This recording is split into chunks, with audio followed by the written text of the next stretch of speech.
Այո, իհարկե, դա ակնհայտ է, որ Նիկոլը հասկանում է, որ քաղաքներում իր վիճակը լավ չէ, ակնհայտ է, որ նա հասկանում է, որ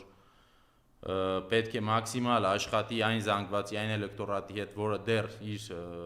ոնց որ ազդեցության գոտում է, այդ զանգվածը գյուղերի մեր հայրենակիցներն են, այդ մարդկանց թե մեդիայի ասորտին ավելի փոքր է, թե առասարակ իրենք ավելի քիչ են խորանում եւ վերլուծում փաստերը եւ այն ամեն ինչը որ հմեկով իրենց տրամադրվում է, դա իրենք ընդունում են իբրև փաստ։ Հիմա սովորական մի արտար գյուղացի մարդ, որ անընդհատ տեսնի, որ ընդդիմադիրները ստեղ եւ այնտեղ մարդկանց կաշառել են, էս են առաջարկել, են առաջարկել, բնականաբար այդ մարդիկ ասելու են, չէ, սա ոնց որ էլի գալու են նախքին բոբո բաներ անեն, բայց փաստը այն է, որ բոլոր հանցագործությունները եւ բոլոր ընտրակեղծիքները այսօր հենց դրանց ղեկավարը քաղաքացիական պայմանագիրն է, որտեղ կրկին եմ ասում, նայեք բոլոր անցած ընտրությունները, այն թիմ ընտրությունները, որոնց որ հաղթել է ընդդիմադիր մարդ, պարտադիր տվյալ անձը դարձել է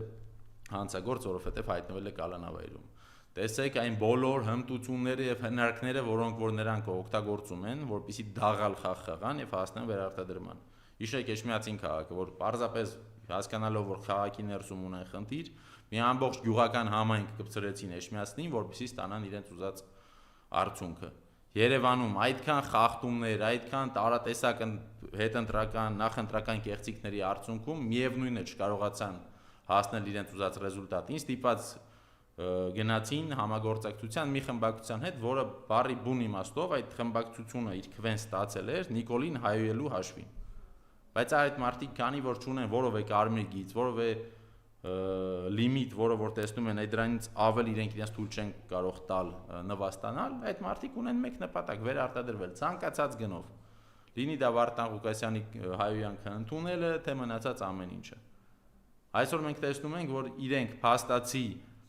անընդհատ հենվում են այն թեզի վրա, որ նախկինների ժամանակ եղել են արատավոր բարքեր, բայց փաստը այն է, որ այսօր այդ արատավոր բարքերը կան եւ շատացել են, եւ նաեւ մեկ այլ փաստ կա, որ այդ իրենց ասած այդ 10 ովչիկները, այդ նախընտրական այդ հանցագործները,